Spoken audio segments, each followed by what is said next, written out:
cái đây chưa tầm vào nào rong ke tầm ngắp cái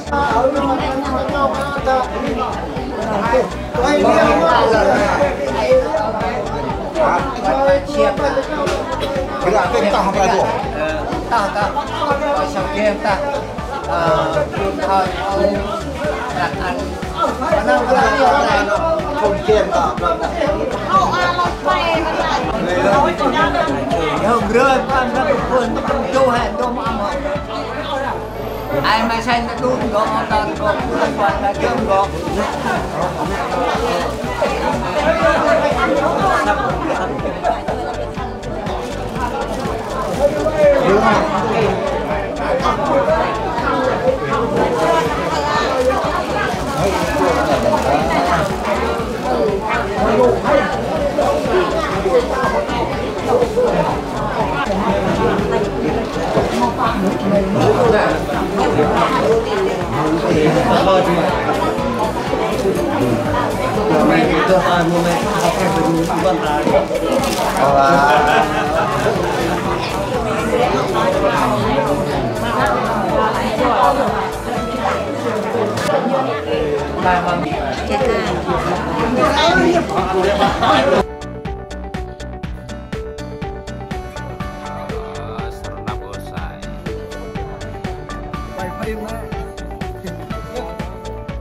Actor mày bài ơi sir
còn sao còn không biết từng ngày vay mà nào mà họ tình là ai mà phải du mà sẽ ấp nào rung nào hết thành mà rất chọn lại nên là từng ngày mà chạy quanh lên bước người thì cái nào tiền hết cái nào em áp cái nào đặt ra cái nào đặt bàn là ai mà phải du hồng anh còn trắc mong bước xong lo bước cầm còn là Chris amen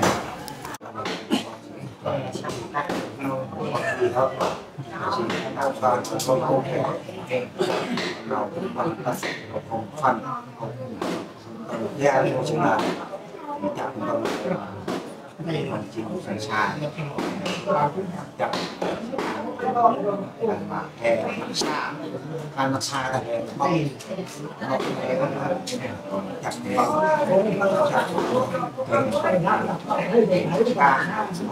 và tay tay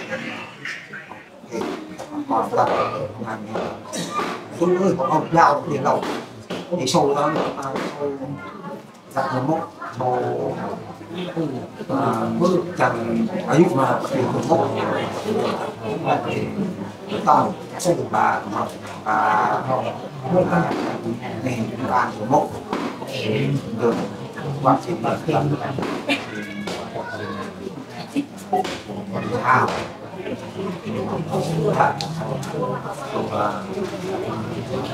điện cầu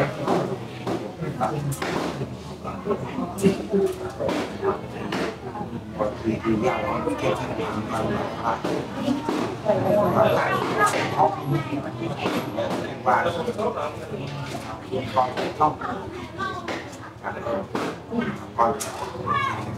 còn sao cái để mà anh thợ kịp làm cái đồ chơi để mà lo chuông nên tất sao xe sang thật cùng cái đồ chơi tận là được kia thì là kịp rồi chúng mày làm được kia đó thì chơi ra về dụ hơi mẹ hết không lập lại mà tất cả mưa tháng tô và chơi là đồng đồ thì mọi người coi vì vô tình sổ phải về nhà tổ anh mọi người trai vừa phải tay phải có gì phải vừa là trai sống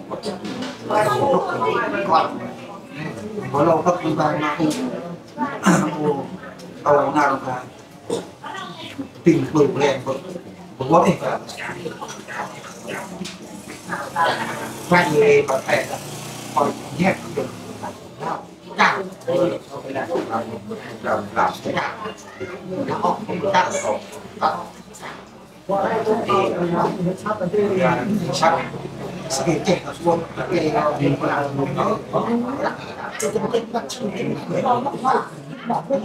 tôi sẽ làm anh tờ một trên là cái tàu cũng không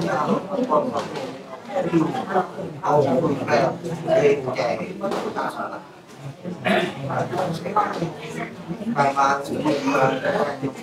quay chua thành là bài còn cô tam cô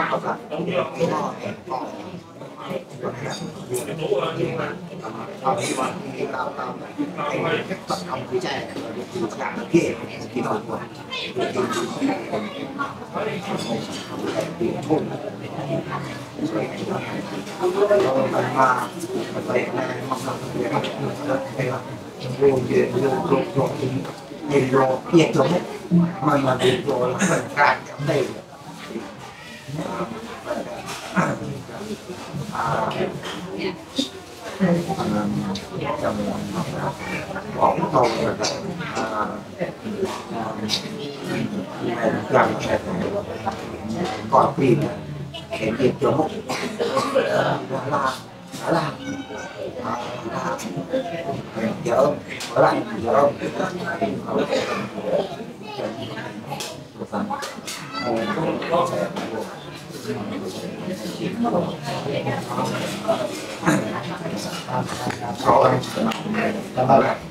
để tôi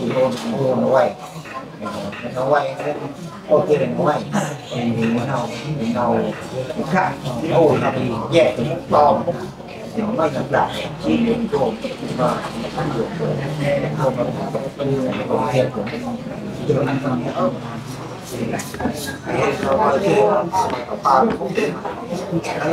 là lưu em nhớ một thôi cơ rồi là những cái mà chẳng tại làm các phòng đây còn khi từng học còn học bằng cái là tôi mà hiện thì lúc ra ngoài nó thể hiện tại tôi con tôi kia đây làm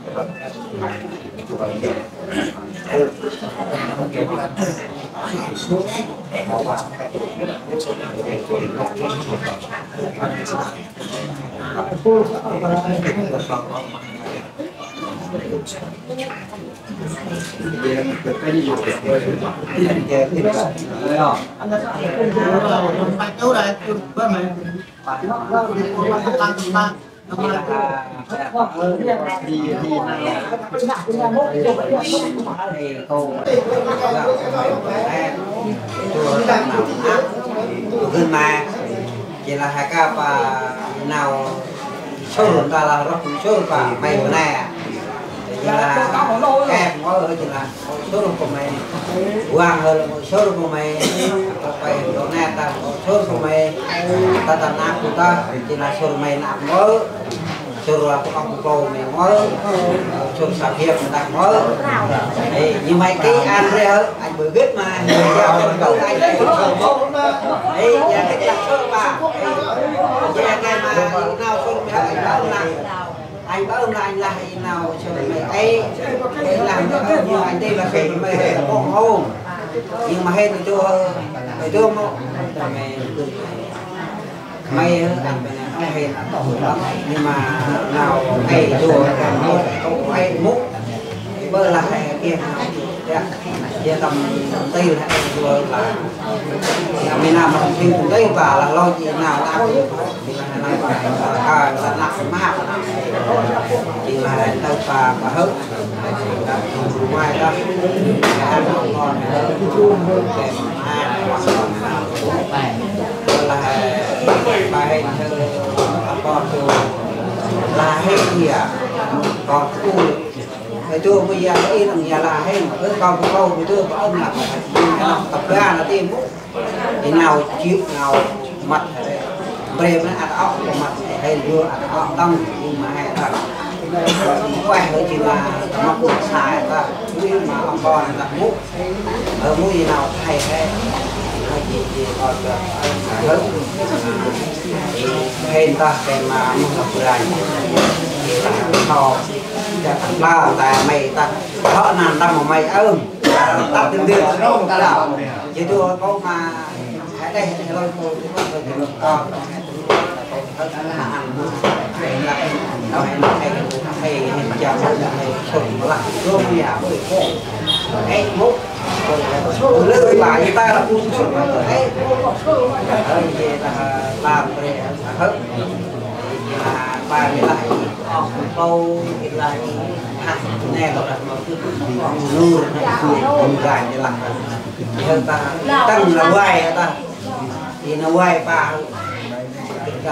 hay mà làm cái đồ bốc lên bớt đi trong bà anh chúng ta đồ chia trong người lụt và tại vì họ đã mất người hết là hay bốc bớt mày bốc người hết hay là không chung thì hết còn là không chung hết chia là bây giờ thì mày làm cái này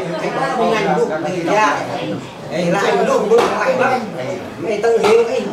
mày cái ta tại con đua gì đẹp anh tăng bầu tên bao nhiêu lại nào bữa anh chơi phải đua mày làm mày em nó quá đông bà thì anh đua qua mày không nhất thì đua anh ăn thì mày làm tự quyết thì hết đó thì mày ăn hết lại tiền bốc đây học thì đưa lại hình gì đẹp hết một kiện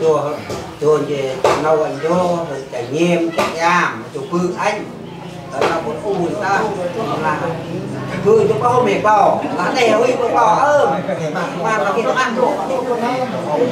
về làm rồi mày có cái gì làm đặc biệt đôi này được cái sự của các coi cao của phương sự của đây của nam sự quan điểm hào đại môi bắt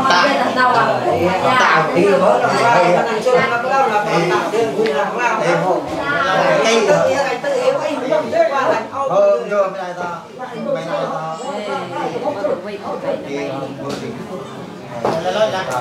anh đi bật ra rồi nên năm anh tôi chỉ là điều kiện bạn bạn mỹ bông thì không cái gì của anh chỉ là anh tôi chỉ là hòa game thì sai là hòa không phải chỉ là dùng tiền thôi nên đông thì nào thì phương quang phương âu chỉ là anh bước kia mặt thì chỉ là người tôi anh nhà mặt thì tầng người thứ hai là đây chính là bà biết đông ông anh là đông vật chính là anh chính là qua không nô bục lao nào và cái tranh bờ rình anh chính là vô coi như hình của hình chính là bơi tên bộ vật đông chính là một cái bài bài gô hình mỹ bông chính là cái đông ở nào là hình thì còn bài là hình tóc lăng bạch và gô được bằng mỹ bông tóc lăng có thể cái mặt thì ta cần được anh đây là anh ban mặt cần được anh thì chính là làm hơn em đóng thì tập in đưa ở hình thì bớt hai anh không hình thế là ta hết một hình thế mà nửa bạn đã hai bớt tầm cầu còn nửa là bà phải bà tê cùng bà quay bà sang ra bà toàn bằng hai thì ta mua sai rồi cái tay kỳ thi thì hơn nào ạ thứ hai của nào thì chính là cái đó nhân đông thì nào thì để đi vào rồi anh mình đỡ miền bắc và mít bằng thì chính là ông công ở thôn ta thì ông công phân vô hơn bạn qua mấy ông công phân vô mà tay cũng bạn bài đây lên phân chạy chơi mà rồi mà chàng rồi rồi phân la lu la hai ta này tôi có nhàn này thì lu la ta chính là lu ông bạn con ta chứ phải ta ta thì la hơn ta hơn mà mấy đã cưng tụi chi thì mà mấy thua thì mấy phần phượng con mạng bài cưng thua mạng dùng sốc chính là phần ở hồn thì chính là dù dao với lại cái nào chua cái ninh một cái anh ta trong thai bạn mấy không chính là nó cái đó là lúc năng ta mấy lúc mà kia bao cả thằng anh thế ở hay mày thì chính là thế nào chính là thì số chính là lúc ba anh ta hiện ra là phương ba cái bự bằng chính là prao sôi thì prao sôi ta phải thì chính là trong cái thôi chính là anh đi phần đâu cái làm nàoคิดthì chính là nó cũng bà tôi qua đi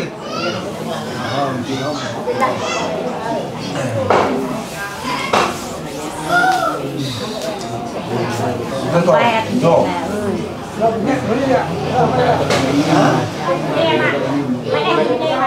Ê. Warna muka apa mai warna? Sudah gila terbang,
đây chỉ cần xa thôi thôi chỉ ta chặt kia ơi những vòng như vòng về nào mai nào coi như nào mà lên cho răng ngon mà ngon rồi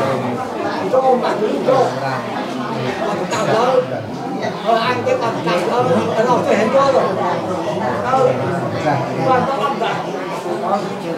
nhưng mà không có nào rồi trên tao về tầm bạn rồi đâu thì có chuyện này là hay con rồi có đồ xa đấy bỏ lại đây lại là một cái nào bạn nó bạn nhớ năm năm tuần này về con cho cô cho ta đồ lại đặt bảo đi bảo vệ bạn nhiều dùng hai rồi hồi qua ở cái nào cái nào cái này không phải cái nào đó là sao là nói rồi rất bài nào đó bài nào đó bài nào đó ăn đồ mà ông lúc mà bài nào đó mà ông bắt luôn lúc không ở đây cái lúc không mà tao cái lúc không không bài nào nó tao đấy không bọn tao chứ ở đây có bài nào đấy rồi mà các bạn đâu mà bỏ tầm vạn tao cũng ao tầm vạn cả rồi tao có nghe tầm vạn hay thì tôi rồi có rất có tầm vạn đấy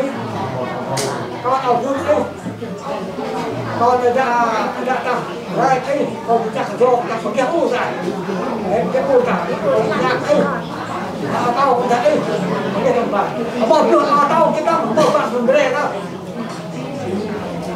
và không được ra cô nào vui rồi ra thôi mà vui lại mà đi ăn một cô nào cao rồi ra thôi mà các bạn mà hơn là ao tao cũng ra mặt đỏ chui hàng đâu là trẻ u cùng rê rồi ao tao còn cùng rê lúc mà bà ơi mà trên tao không mơ đó thì trước thì một cô anh bạn đó được sao không ông mà lên đi đâu mà đâu đó họ hay không đâu ở đây sâu phải rồi tăng nó của nó có tăng ăn nữa đây họ bạn không phải không vào vui trên đâu vui rồi còn ra lắm nuôi ra thôi rồi còn ở vui nhiều thôi thì tôi trước thôi tôi làm đó tôi sẽ còn nuôi con họ tại sao nó chơi sao lắm thôi giờ có thể còn nuôi cả chứ thôi chơi sao lắm là tôi không sao mà sao hay thì tôi rồi còn thầy rồi tôi sao đâu hay sao đâu cảm ơn một bạn này nhau phải tỏ bóng với ăn cả một tôi có on sạch cho bóng tầm bàn cái này khác nên nó là bóng phải là tôi ta thấy sao rồi sao là do thằng kia con nam ta cái lúc con kia con của con ta đây con thì sao con nào vui ta đây con lúc phải đây cái này phải không phải đó không tập của nó hay đấy rồi thì có ai con thấy này rồi con sao nữa rồi vậy anh làm con sao rồi ở bằng cái bảo hoang ta kẻ tôi là bảo hoang đi đang tăng cơ gọi là hung nè thơm cái nào con ở rung có lớp cái nào ra có lớp cái nào ra có lớp ai cô mong mày cô đối cái nào không ơn đâu đâu cái nào đâu ai cũng mặc qua cô ai cái nào không ơn đồng trong chứ dùng bao một quân là bao là một ông chồng đấy mà cái tâm tra phải cái tâm cái phải không cần thêm ông đi mà hơn cái đâu sao rồi sao như vậy không con thì hư vậy rồi không phải là sắp có một cơn cho con ở đâu sao rồi lao thế này mà sao lao mê rồi mua một cơn mua tôi mà tao không còn công cơn nó mua ông công cơn sao người ta mong này vô ấy có là ốc nhở vô cả mong này vô mày có mong nhở đầu tiên là bạn có đợi tôi là tôi không được cười cái đây của họ rồi này con nó đỡ rồi hơn nó rồi mà mình vẫn ở đây mà tổ chức và tất nhiên sẽ sai hết ra sau con sao ở khu cả không có gì làm sao họ anh còn giàu bởi cái bằng chức là toàn mà đây nó sự của một cái dùng của toàn toàn họ là con chúng ta đang xong hết ta hôm nay lớp ăn rau bạc bằng cái pha của pha hay mà cháu đang sao hết nó kệ rồi ở đó ngồi quẹt hết các bạn tụi chi còn một cơn gặp không phải đâu con đâu ở vương tập đây này cho con thao không phải con thao đó mày nhặt cái bơ rồi mà cho tôi nói cái quan thì cho một phút rồi nó hay thì đâu tốt ba tốt hai nó ảo đâu nó ảo càng tại hả tôi có nóเป็นเขาsao hơn mà nó mọi người bạn cứ ảo hết nó có lại coi đi đi vợ nhau vợ phải chết hơn rồi mặc cái năm trước nhở năm trước nhở những cái càng một mọi người là tôi thấy nó tôi ở mò thì gì chứ rồi đây còn cả lâu phải mà nói ảo cả tôi này giờ sao cả giờ sao vậy về sao nó vậy sao mà nhưng mà sao chứ cả sự đã mà mày bắt con trong mắt con thằng trai mà lấy tên ta là còn học là tên chi mắt rồi lúc ca tôi này ông nó này một giờ con trước năm thôi luôn năm con cũng là hại mà lớn hại đấy họ xa đâu được cái này năm nó này ở cái nào cái trong tao mà con thấy mà con xài hay cái cao chứ cái tao là một cái bộ nhiều không nhớ con mẫu cũng chưa thấy cả không thiếu gì đâu tao một xài tao chụp lại mai nó xài nó sao tôi nó điểm nó mẫu nhưng là người ta bảo con sẽ tao phải tìm vô sao có là trong ba có thật khác là dùng kê tất cả những không tôi là đi được con năm tao trong rồi tôi thì tôi con sao rồi không mai tôi còn làm một không trong phim chẳng con để con đánh thằng bố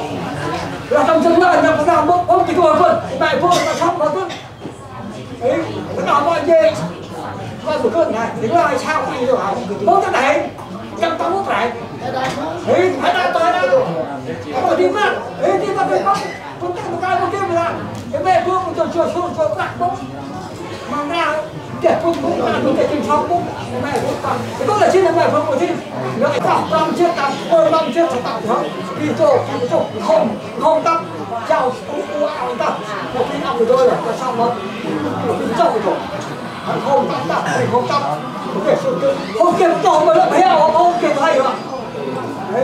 nó phải chậu đi rồi chậu hay bán ngon ta chậu không phải không đôi là không mang vườn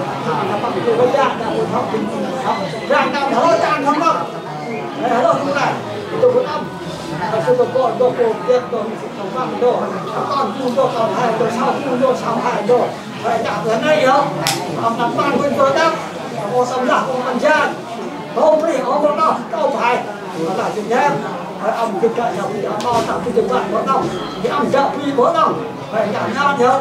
là con sao là con này con uống lừa sai toàn bộ sai là uống toàn bộ hôm nay con dù là uống cay rồi năm nay năm bụng nhặt đây được phải dùng bằng ông thì câu hay cho tôi cái màu cho buông bọc này màu chúng ta kia màu là việt kia màu là con kia màu là non kia là phải rồi như kia trên sau luôn đi mới đâu mới giờ sau hàng ôm như kia bây giờ anh bạn như kia ta hôm nay rồi như kia con tấm móc tôi này nó phải sau là như kia gọi chờ tôi phải sau tôi phải sau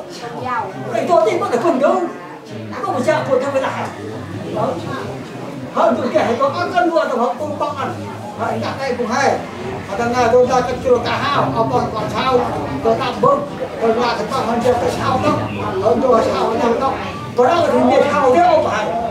sao để đưa lần hôm nay ông nó còn sao cả ông đọc văn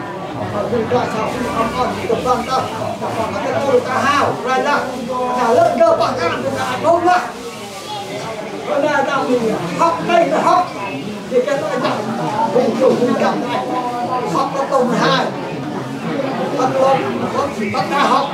bắt kiệt bắt ra học là ai cũng ta phải ông ai ông lớp học mà lớp học trước là chưa con ai cũng biết tất cả kia thầy thấy bữa ăn cũng biết kia này hai con đồng trước bố hai con đâu cái kia ta mà không ta một kia kia thế này là mấy cái ăn tụi thôi này vô anh ai mà cô đã được kia ta một cái đấy con cái đấy một thằng thằng kia rồi phải sao rồi thằng con hai đây rồi cái ai không các bạn cũng đọc quân cái gì không cái gì ta cũng đọc là chỉ có cái kia này nữa vậy vừa kia đang còn chưa anh thấy một kia hơn một chút ăn đó có cái nào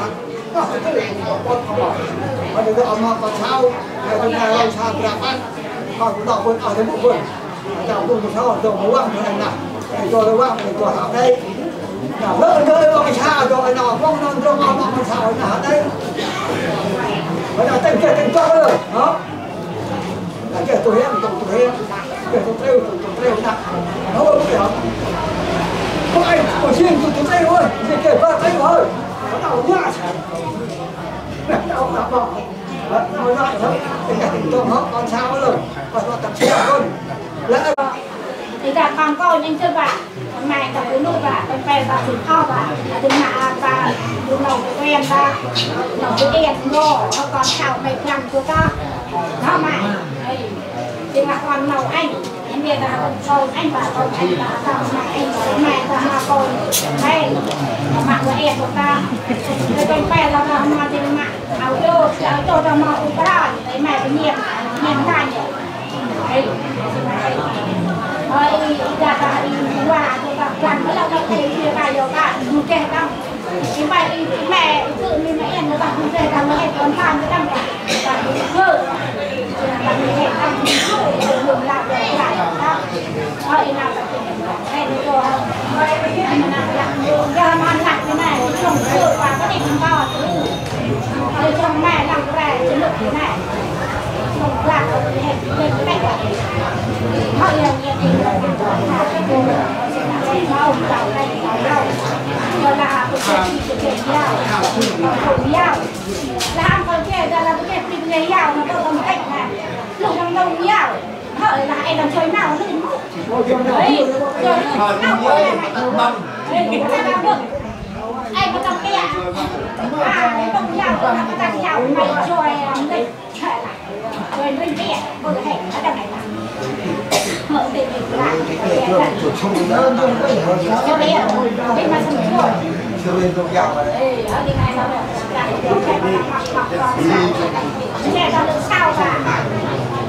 ở ao bên này là anh người ta thuộc lao cả đưa cả lao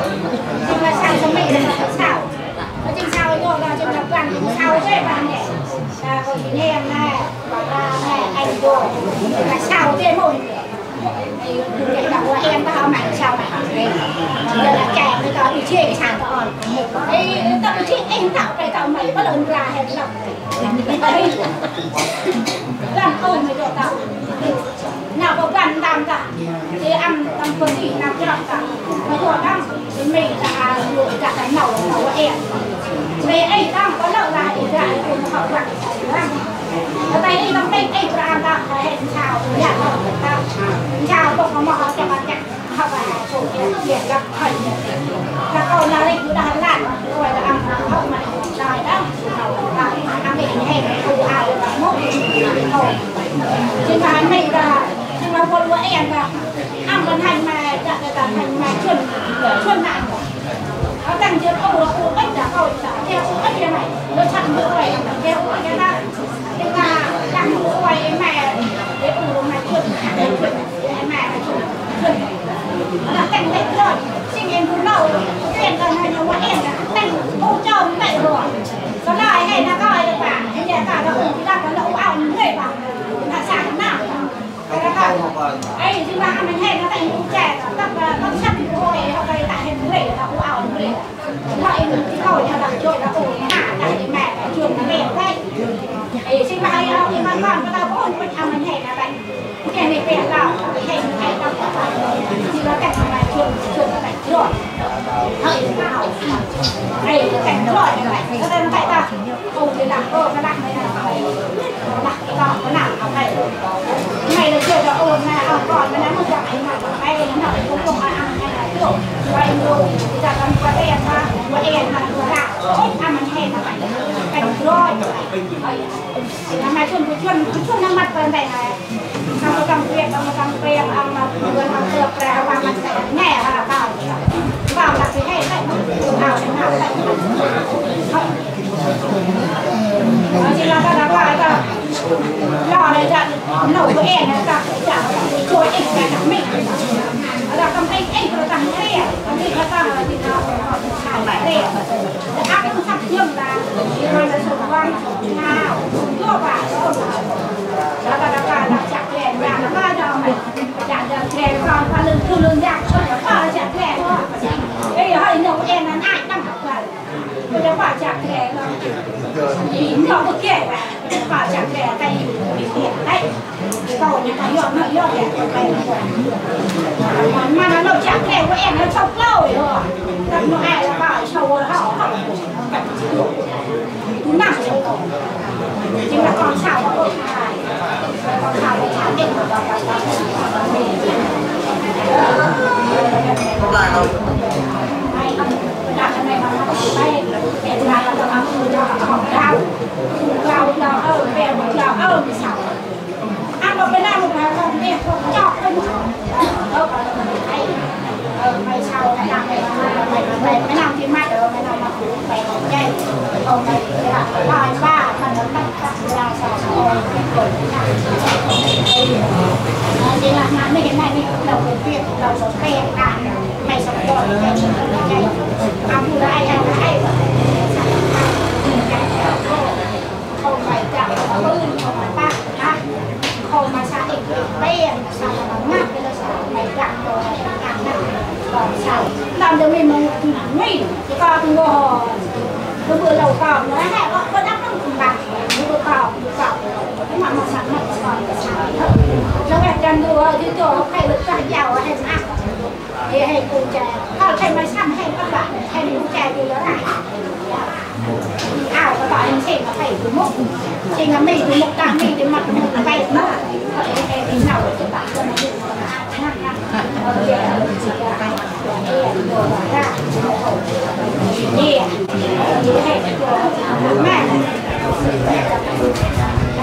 ơi nào để chạy cùng một chỗ hay bánh mẹ chỗ cùng cái đèn nhỏ mà đó cùng cái đèn nhỏ cái đèn chỗ thì bạn nó không phải lo ra lúc như chỗ bạn ăn rồi mà căng cả ra lao rồi bạn ăn bé còn đừng ra cả đây lúc thì bạn ăn bé lao bạn ăn bé mà mặc rồi đây nè cũng cái này tụi mình là ao cắt cái mà mặc không mà giờ mẹ hôn chả quan lợi chả làm gì sai rồi quan lợi trẻ mà ai ao quan đây ao là em rồi chả hơn thì tách hơn tạo hơn mày xăm nó tạo đặt xong rồi tạo chả thì mẹ là khổ mà mẹ theo gì đâu mẹ nó đang nạt đây mẹ mẹ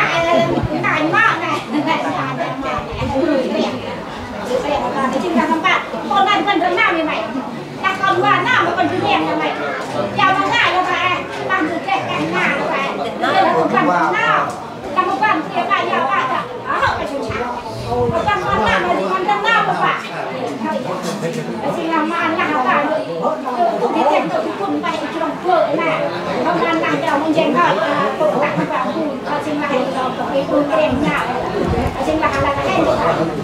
thì họ chính là cái là rồi rồi các chủ lệnh để một ao đồ nó năm nào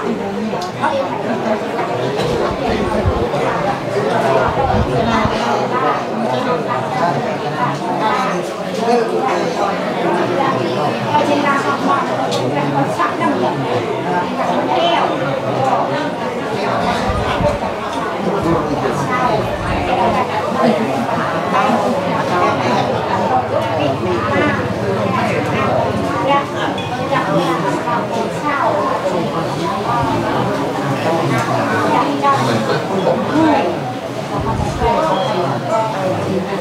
sao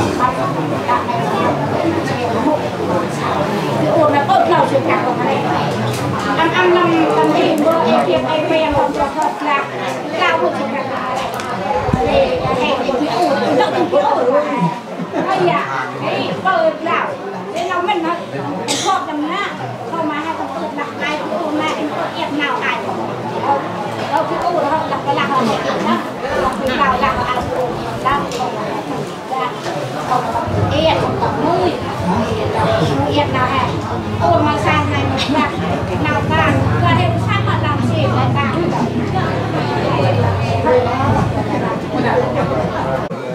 mấy ông chỉ cần mày cái nào nào mày nên mua mà Kít là kít ao lạo. chơi mua mà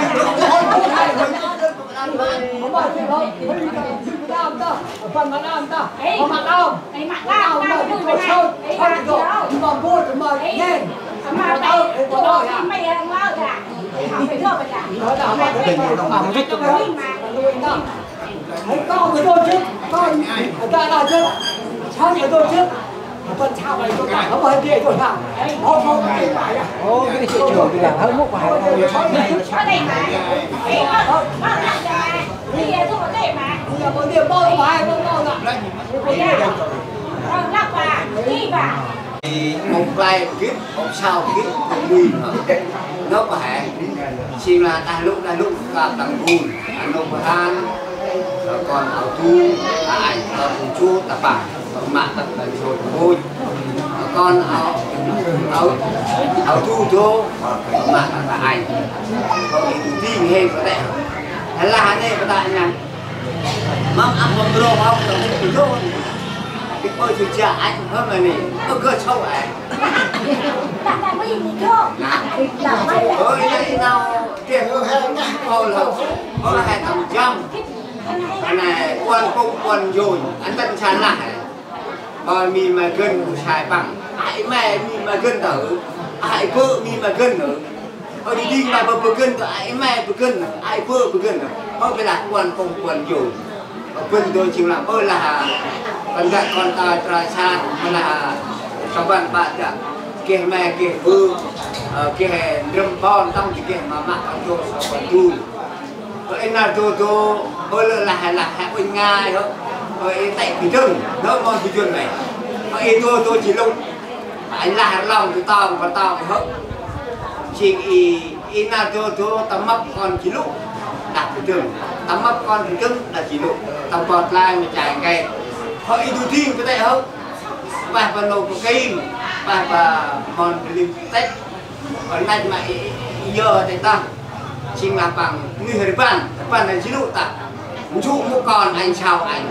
chính mòn để trả con sao trả luôn nó bảo luôn để mang cô là ai ở cái team cái này hơn rồi bạn của mình với yên hơn cô là hai xong rồi để cùng còn vàng ai bao và ta chỉ thịt đồng tí đồng là hè còn mình hơn là chỉ vô cơm ông vô quả ta mà từng kịp đi kịp giao kịp tiền kịp thôi kịp vàng thì là anh của ông kịp vì lâu lạ thế là tôi hơn nâu thì bao ta tôm rèn vương nó có tầm này mà có thể thuê ta giang nó màu thì tôm thì tôi bằng củ giang mà chút mà tôi mà do mà tôi gọi là đàn nộp hàng do tôi vẫn áo còng mà là tầm hùng người mà đông người mà sơn nộp hàng người mà đông vẫn là crack mà bạn trôi thôi đầu trôi vô sai làm gì mà cân mà sọc kiềm đấy cái lá trâu mà là rồi là phần tây còn các bạn đã hơi thứ thi người ta ở đằng phải và mòn hong trình u vương cơ tụi bạn mà áo vương bạn u giang mà cái cơ tụi bạn là dài họ mà 10 gai trai dài dài cơ tụi bạn mình chăm họ mà rong hong mòn hong tụi ta đặc biệt cái yên vươn họ mà bạn sầu nghe là tụi bạn là ngơ họ mà là sao ấy gần cái gì mà ta cái bao hải có chịu bài cái ngà châu mà bài hậu có y con tam nam yang là đồ hậu cái nộp hàn hậu hay là bà cứ chung lúc với chỉ lúc công ty đó bởi khi là am free chỉ lúc mốc có trăm free chỉ lúc mốc nó mà hải hay là cái con sâu tàu và áo tàu mà thả lúc với chỗ hả thì ra đó bà anh nào về mòn brong mòn hong của ta không rong rồi không itu ta sing không berat rang rang do satu berat tu tuan apa mak prik yang cong mak kerang yang itu mak nuôi đít cái mẹ gặt ta mẹ sót kerang itu usai dah chiên mak và yên chui thì chúc rồng mai chúc còn rớt thì không ôn không sai ta mà in rai dài bền với anh tôi còn thằng rai tại mòn rong mòn hông chúng ta còn dài ở trên này thì lụt tao rồng thì chân nó phản tội hả với quyết định là tôi đi kia này 100 là tất người ta làm của anh được chỉ lúc nó rồng hồng lại anh đi vào tất cả phi người ta thành của phải làm chân giá bớt quyết tâm cái thằng cái anh gì mà mòn này quan nhẹ này ta là châu chua ta anh đấy tiền hình thôi anh là chào lại bữa kia thì bị đâm là anh đi là ai ở đó cái này ấy mòn nhẹ thôi nơi lạc ra mây này là anh để ao lo này ta ao tu ucu tu kan ao pur ma ao angrat malah tanu bahan ao prat tu kan ukran betong ma yo ma tui do tu kan ma krong ma ai ma tu ma prai malah nu bahan ne ao ben tu ma mu này ao tu kan uncung ma nyeh ma lan ma lan itu kan ma ulum ma bằng ya itu teman nghe mà cái mà môi mà dừng mà mê mà phun chắc u lung thì thôi u sai là u chờ anh mà u chờ hên là hệ mà thì cái mạng bằng grau bằng pre bằng vệ bằng cho bằng nư grau tụi mày nào nư tôi tụi mình là ra cho tôi tụi mình là vui vệ tôi chính là tụi mình là mà pre tôi tận dụng vệ tôi chính là tụi mình mà ngay cái tôi chỉ mình mà du không muốn bình hải này nè tôi bất kể đi diện cái giàu nghe là mày quản tiền tôi muốn một cái ai không bao tôi giàu ra mà bao bài việc làm ai là con ăn cây tôi bây giờ anh từ chỉ lúc là chẳng ngày không gặp đâu anh làm bắt cam cái bòi nó phải nan thôi xin là tôi xin tâm văn ba cả chưa hên phải tay hơn dèn thịt khâu ta sau đó họ tìm mòn tìm còn tìm xào nói chuyện bài mà vừa rồi sau tay họ nói chuyện bài và áo thu người ta rồi hành nộp hàng chuột ta và vậy là cho mà con tôi cho con tôi là các làm ô tuần để tổ như là hạt coi vợ free cũng cả giàu cũng cả nhưng mà riêng đi từ tiên bài mà cứ tuần hay những mình mà dài rồi cái ta anh làm và không ổn cũng sai chỉ là ung ấy chỉ là ung bị đừng cái nộp vào cái hơi đất ung bị đừng không ràng rớt bị đừng vậy ao không anh phải làm cái đó ta chính là lúc bờ bì phải làm một tay mà bằng châu tôi sơi vợ thì lúc bờ bì còn già lúc này vợ của anh gặp vợ nó chụp kẹp cái tên vô chúng ta hở ta làmต้องเลี้ยวta hở thì coi vậy ý cho cha lúc khách thì còn lên là đi cho tụi nâu tụi ngào sao lâu anh cha lúc cách là thằng mê cho mọi tay bằng ăn phần đi đợi lắm tay cha lúc cách ta hàng ăn phần trồng tơi sưởi ta ảo coi chính là châu ta chính là châu vì chậm được làm tay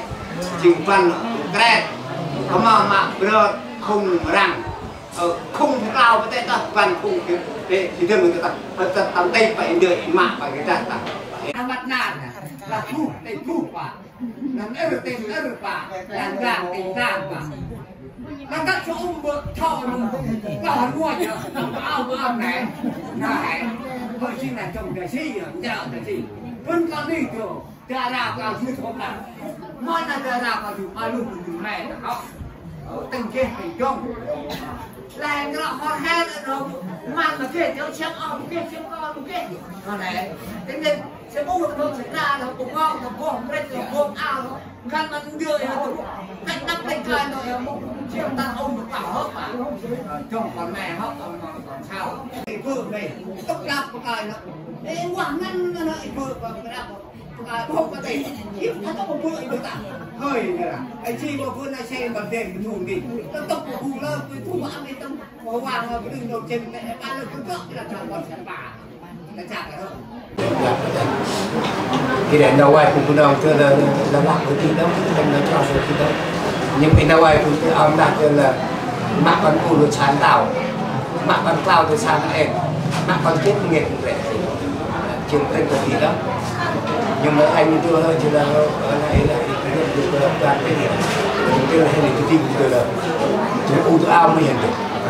là trang tàng chim hòm hay cái cái hòm nữa là hiện được hòm cũng ở tạc lại rồi ở lại là cái một tạc tàng ở tạc thì vẫn đầu hòm ta mà rứt mà làm mà dụ đơn ba thôi chừng bại cho và rải mài rồi đây cho brick đá lăng thôi từng mặt vậy đó rong mặt và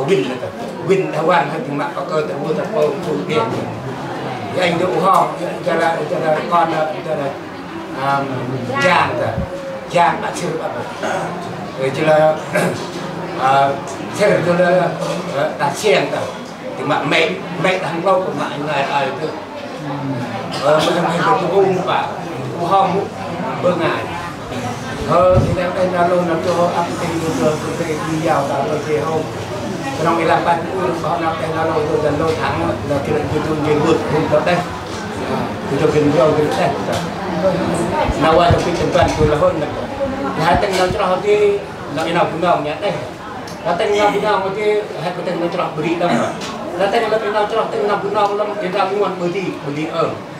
Jeng na pintu na bina ke dia dam ti do penting dam. Na tra ti do penting dam. Na phat dot ti dam. Ko na bina ko jo la ke na la di bana la kha ngang wa ba penting jo la kan ke ta la tidak phải tại anh nói kita mong con chuột là rọc vì đó do tìm chơi chạm được ở bên phía trước là không nên coi bữa giờ đi trên bữa giờ là không quan trọng lắm không phải là giờ là chúng là cái nào mới chết mà ngồi đó được tầm ti bữa ra đó và bên đây là tầm nằm đó là nằm để không gặp cô còn cái tên như nó là hẹp phải là lời chỉ mà ta về hay là ngồi chính toàn ra làm học cũng chỉ hơn được về là gì đây nào sao hồi nữa là bạn là tăng nặng nữa phải là thì đó cặp thì đó là trên cái thổ chưa còn bữa khi cái em là quan trọng thì ban cái tình là gì là cái này thôi còn cái tình là đưa là cái khám bằng âm tình đưa cái này ăn nằm tàu cùng một cái tam còn trường cỏ cái này như là âm tình đưa hay là cái gì thì đây là hai cái nào thì làm một chia và còn hai nào tốt in đẹp thành cũng ý tưởng như là cái khám bằng cái ọc này nào ai phải là cái một phải làm tao bằng ra còn là trồng mai thì bằng ra trồng ra ăn luôn thì bằng ra đấy ra ăn gừng con gừng dục trên gừng con dục thì cho cái mẹ nó chết bằng ra coi nhà ba qua cái ba phần ra mà chỉ còn lại hơn là mà lại phải là cái technique trong cái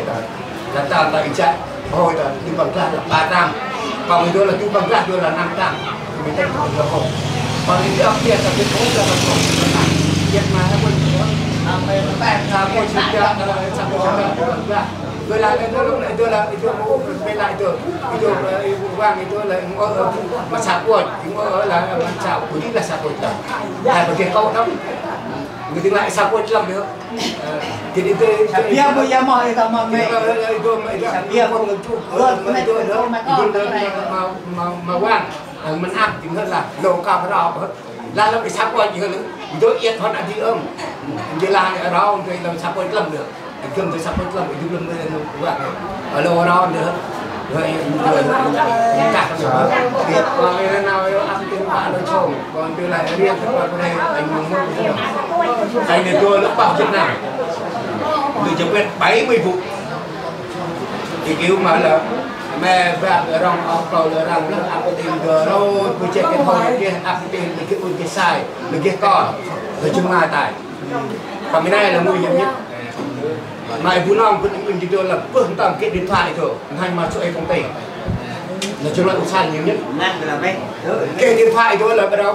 tầm qua tầm tôi rồi đúng không tôi cái u được chưa u cái sai nhưng cái này thì là cái anh phân tâm tâm tiệp cho lỡ rong này ra rong nằm vào thể làm sao tâm tiệp cho ông trước ông bác một thành tí ông lạc cả anh tâm mắt phân tắt ra xa ôi chơi nặng chắc u đừng chơi u tại chắc sai đừng chơi sai người lầm cái tâm lao non cái là lầm ru thu mà ông trai lầm ra được hết bơ hết đi rồi qua được hey thì tôi cái can làm cái saoเราtắtเราเป็นtâm tiệp anh qua dù là bạn chân bạn tay xài mà cứ vừa đi xài bạn chân bạn tay mình cứ vừa lại mắt đi vừa xài mặt đi vừa lại mắt đi vừa xài mặt đi hai phải tâm tiệp anh đặt ra xài cho tôi cũng này rồi như tâm đi tôi tay chỉ quyết tại đây còn Will đây còn đây là dồn do không cảm rồi ba con thì tôi là chỉ chứng là chỗ A thằng của mai đắc hay hoạt sẽ không đặt tập bậc ngon cái từ chứng lại họ là chứng quyền nó có bị đi cho người sai không cứ ai đi anh chỗ A tôi đi hơn là đi uống được kể lúc chứng quyền thì bạn nặng họ rồi nhưng mà anh rằng gồm đâu cái ra những cái cho nên phải sai mình lại anh ao còn sao mặt tâm tiếp anh quay làm gần chúng ăn hay coi tại ta đi cho cái đi cho bà đi chơi là ai là bởi con bro mình đang ai buồn vì có ao bụp lao rào hiu bụp lao gần việt gần pen bụp lao gần tiếng anh mỗi là con đi chừng lại ít buồn bây giờ ở đây âm này là có cái cồn ru ở đây làm mình tên con coi nhưng mà ở đây làm tất cả tệ là dồn đờ yêu là mắt là nôi bụng break là do tất cái ban là cái mà chân em lắp trong mông ta đợi chết bốc ngọc mới lắp trong mông ta là cái piên đi cá cái u sai mai mọi người xào xả bàn xả có một khẩu chừng lại u sai đợi sai hơn ta tới bảo năng từ đây pha năng đây là du khai từ đây chỗ ấy xem mục trạc từ giờ u rồi mắt đi phải ở con mắt đi vườn ở đây vừa cho u rồi lion vàng u rồi ai ăn trạc anh cái nó mà trạc ẩn cái vườn nó coi mặt còn mặt đi em là cái đồ nào đi nó chỉ cái đồ là cái đồ là cái này cái mặt nhập kita cái con rồi mai về rồi rong rồi tập ốc của tôi cái một cái dùng sao tôi vào các bạn không sai rồi sao tập mặt tập tim tập quay tập mắt tập quay chú quay rồi xong rồi mai về cái căng thẳng thì còn sao vườn tơ phải ba lớn tay các bạn còn cái quay tập mắt tập tim tập quay mỗi người ăn thì lư tầm na lư tầm chư lư tầm đần lư chẳng lại u sai đợi tập cột vững cái sức sai tầm mặt này chỉ được quét hình nhắc thì cơm bình u non có là mong u sai các bạn nhắm hè như em này u non cho nên là lướt tầm mắt u sai rồi ông sự chích tam tập bên tay xa của tay đâu của tay bàn của tay này tam tay và u mà bực đau trong cái tay cho lòng của chạy là tài tông cho bực đau cho nên bực tay cái sai tay thành sát thì tay hoàng trai ơi thì nó có là đỡ ngồi cho con xem này rồi hai cái tầng thật là vậy làm sao có tầm mắt rồi anh hít u rồi hít sai tay sát anh cũng là hít u rồi dài anh sẽ là hít người anh trơn u rồi là sai tay sát cũng là rồi u rồi dài sẽ là rồi thì nhóc thì cờ cần nói tiếp cần đuôi chúng là vậy chúng là sai ông yêu ông quay ông xong ông quay lưng quay hôm thì nặng thật nhiều xôn lưng sắt non bên kia thằng đèn giờ đặt ăn nhưng mà ông này được ông kia hai hơi cầm đảng hai tầm toàn thân nào cái quan trọng nhất là và mặt tầm tiền tầm quay mặt bò mặt vàng quay mặt đục xài quay với tiếng An là một số bởi tôi chỉ việc đây là u sai của tôi tắt thì kia ôi kia cả sai không không thì u bữa ăn ao bữa ăn sai nữa cầm ăn đến bay không xả sai vấn đề này và bao tay cả lời quên cả các bạn đã coi chung đi thì quên cả kia sai không không kia mà họ ăn đi sao ăn đi bàn xả nói chung là chúng ta thì bay và chỗ nào thì chúng được điều kiện là bên âm tầm tiền cho tu trường bên âm trăm lạnh trường này thì sẵn hà sẵn tầm bạ mong tiền được kiện phun chạc phun gương cái quét chạc lại gương kiện tiền chúng tôi tầm bạ người ăn tầm bướt người ăn tầm bếp làm sao cái nơi kiện tầm tôn trọng u dương sai dương u u tre phải dược là con ban rồi là làm cho con ban phải dược u tre dược này dược về hai cái tầm dược cái tầm tôn trọng cái thì làm mình không quen luôn thì là cái tôn trọng này cái lấy phép này mới tìm kiếm là hai bữa kia là tôn trọng hai thì tôi là ngôi là mình phải tôn trọng là phải ra thứ hai là tôn trọng cái pháp luật thứ ba là tôn trọng cả này cả cả bỏ đầu vào thứ tư là tôn trọng đặc biệt là bỏ hai tôn trọng thầy mà tôn trọng hai bữa tôn trọng thầy là bất đồng chí trên tất cả ông mong con chào như là mỗi ngày là tụi mình mong còn nguyên còn ai là mình đặt thôi chúng ta còn nguyên là ông như con cái sao làm sao mình là hai bữa tiếp tục chủ nhân thế là không biết nói gì rồi hả hai bữa nói thứ nhất cái chỗ này thứ kia bao cái qua này cho nó cầm bơ que bao cái qua cho nó ngon bao tâm chú tâm khăn từ bạn ngon chỉ là rong bao rong vậy cái dẻo bao cắt đẹp cắt lâu rồi lúc là bên tôi cái sai được bao qua bao nâu hai cái đi tôi tâm chú tâm khăn kèm với cái dẻo nên phải cái dẻo kèm với tính nhiều bạc ông phải là hai cái cũng quen ông quen thằng cha ra cái hàng này cũng pro chú này hàng chôn con chôn quen nhưng có cái bông cỏ tất là chú tất bông cái bông là gì hai cũng đau đó hai cái đó là hai chôn là bông là gì hai cái sau nó cũng tiền bông tiền bạc nó có tổ chung có tập khăn có tôi chắc là chúng là ngày đây là tăng khăn hai bông cái dẻo ngày cũng mở ra đây hai là cái một bao nhiêu một là là tập căn con tập căn tôi có tiền tôi là trò mà biết mình để tụi nam mà qua ở chúng ta trò ai cái cái tiếp đó bữa sáng tôi đi ra cái hôm trong năm quét rồi tròn thế đó trong năm quét tròn qua hết được chặt nào vô đây cái chụp vô đây hay tôi đó mà chụp nào phi nào giàu thì bạn nhưng mà hay phải là cái nào tầm ngang cái video sạch rồi hay mong muốn là cố gắng học bài tội tôi thật không nên là lương thì đúng học của nó rồi cũng biết tầm sức cũng biết sức bạn làm sao mà học làm cái can tao phải coi những can làm bữa can bữa nào ngắn có anh tôi đâu có đâu cả có ngã đâu ở như là anh có đâu học cái chơi đâu ở phần này cố gắng mong con sao ở trong mặt tầm tiền hay là ngày cũng được là phần này về đây con trai hay làm sao trong mặt tầm tiền các bạn để ăn cùng chừng lời bữa là bữa là nào ai ôn sai làm gạt được biết được cho vấn đề mức đầu tiền được biết rất ở mẹ con bữa là mình tầm nào mình dàn nó tầm đầu ngàn học ngàn thôi bữa là bộ quanh điện thoại bữa là bữa tập nào hay bữa sai bữa như chỉ là tiền cầu hồn nếu bữa tầm đi tầm thay bút là tiền cầu hồn vậy là cái mình bớt quanh điện thoại giờ là con dao hai lưỡi trẻ đạt có tách tầm trẻ đạt tách tầm là hai lao suy chung và lời cần là bữa lao suy chung thì là rất hại nhưng anh mong muốn tụi mình là cái mặt tầm tiền là vậy thì anh đâu vì đâu giao ngay tôi cười mà chịu ao thì là thời gian thì vô hết đâu ở chỗ trong này thì là hai bao nhiêu còn bây giờ tại đây nó cho ăn tình chơi được anh về thèm là trường mới làm chuyên được cuốn này và còn tôi giải quyết tại đâu khó đôi cơm thì tôi muốn làm vàng sụp chạy như thế chả chơi được than con to mẹ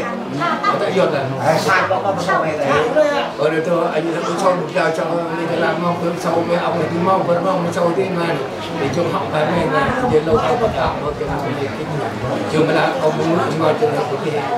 ông còn giàu bữa nay giàu cho học này tôi cũng ao thôi rồi coi cho cái này thì là học đây còn về cô lại về ao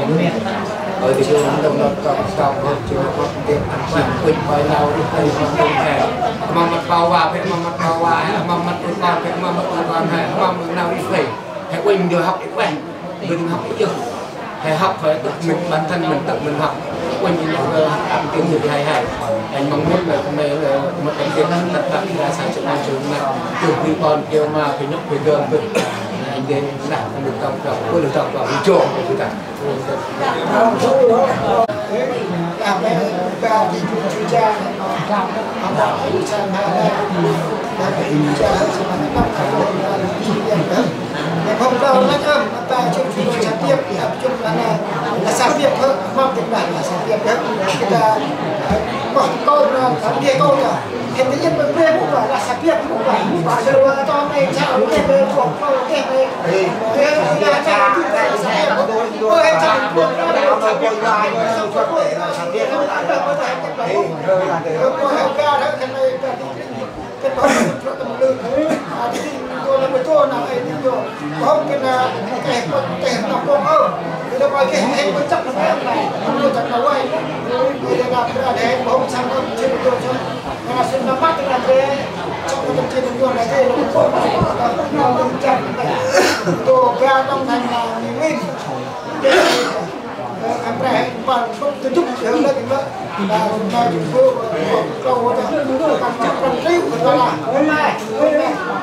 cái trong này ăn đi ăn luôn của tôi rồi sau nữa ta ăn đi ăn luôn đó ăn tập chưa bao giờ cái đó sao đó cái và một thằng cứ sẵn nó đâu vậy anh nhau rồi các bạn bữa sắp xếp ra của câu là bài này nhưng mà chúng ta phải chơi và câu chơi người ta còn ra ta và cái bữa người ta tôi lại cái bữa ta đi ra cái ngày này đi ra cả này nó buồn ra buồn đâu em đồng con trai công ty cái xây dựng gia đình cái sau nữa thì sau thế nó vậy thì tôi không phải cầm hết không cái này to sao còn anh hết là thôi anh con đèn của thức này bởi vì là còn cái xúc phạm đây là cái này là còn cái vua con đang sao luôn là trẻ thì các cái này là chữ luật tên chứa về là nội ngoại là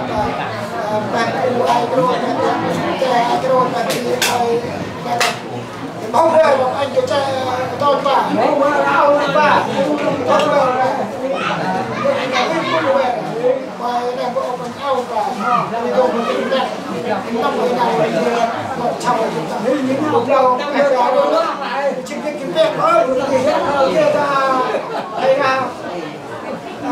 quốc gia to to thì có bao nhiêu tương rồi là cũng chắc là thèm tên ca đấy để các người ta này cái chọn cha là ban thức người ta hỏi cha chứ không chứ không đại hơn chứ rồi không được này tôi chưa trong này thay này trôi lắc luôn để đồ nó vào đâu nó không vào được người ta bảo là lòng không có kia cơ cả quân tổng chia mà quân chia bằng xe mẹ cái này con cha rồi mà là phải bên trong xe là như thế tôi học cái sao đó làm cái bằng không để họ được bọc cái bằng không thì vào được vào được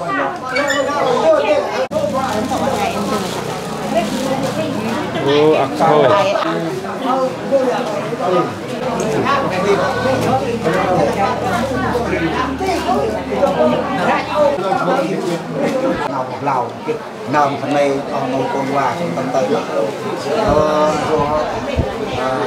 vào không có thuốc đây nữa anh là tay vào đây để anh này nó ăn này hỏi anh cho đó là tôi nghĩ rồi hay tôi chỉ kịp đi ăn vậy kể là chân bây giờ một đài hết một bỏ cái tổng là không phải ăn rừng nè rồi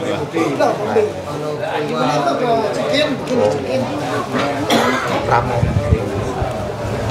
đó hả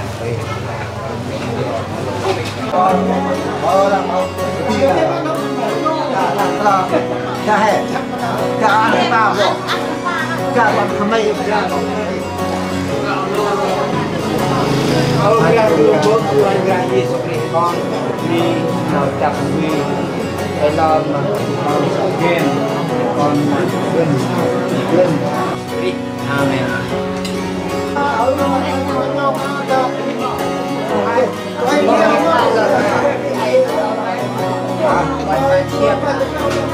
bây giờ cái tao không phải thuộc ta game ta thôi đặt ăn nó là này con tiền vào không rơi mà nó được vườn đâu hay không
pin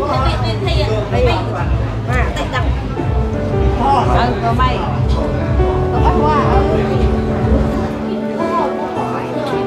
đây pin cho pin ạ và nè nè tục style ở đây hả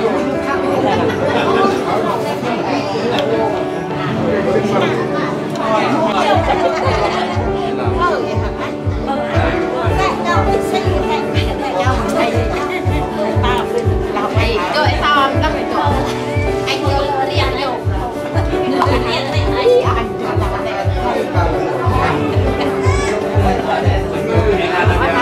quen ngặt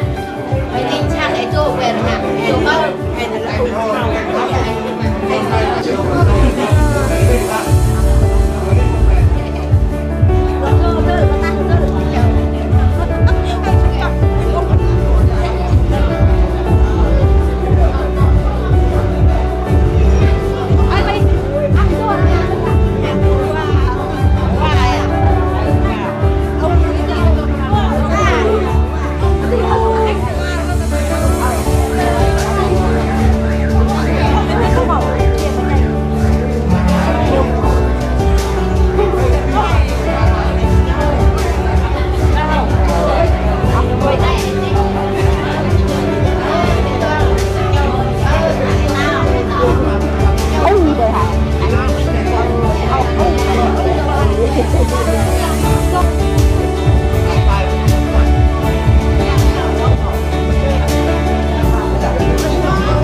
Ngủ ai bà